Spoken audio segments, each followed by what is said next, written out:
So yun nga, magluluto tayo ngayon ng adobo guys. So yun, hindi ko alam ba't ako magluluto ngayon kasi sabi lang sa akin ng tita ko ay igisa ko lang siya at palambutin, pero tinuloy ko na siya na gawing adobo.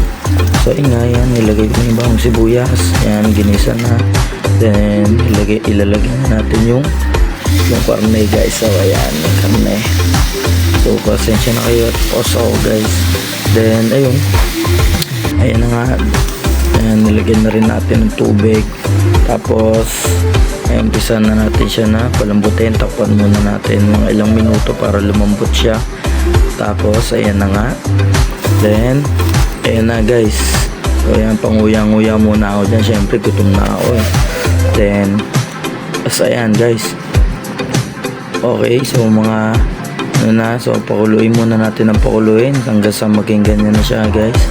Tapos ayan, then nilagyan ko na siya ng toyo, ayan, toyo at nasuka guys, para syempre yan, yung mga parte na yun, yung maano na yan, maamoy-amoy na yan, mabango na yan.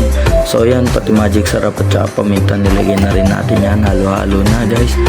Ayan, takpan ulit, then papogi muna syempre, hindi mo mawawala yan. So ayan, asukal guys, para manamis-namis ng konti, ayan, para maglaban yung tamis, alat, tsaka yung konting asim ng suka guys. So ayan, masarap-sarap yung ganun adobo, manamis-namis.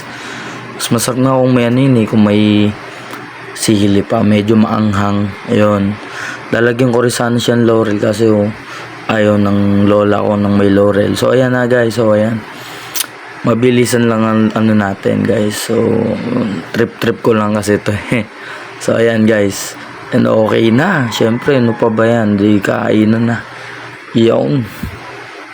Sandukin mo na yan. So konti lang ang kain natin guys, kasi yan, bawas din ang kain kahit minsan. So ayan, tikmen na, tikme.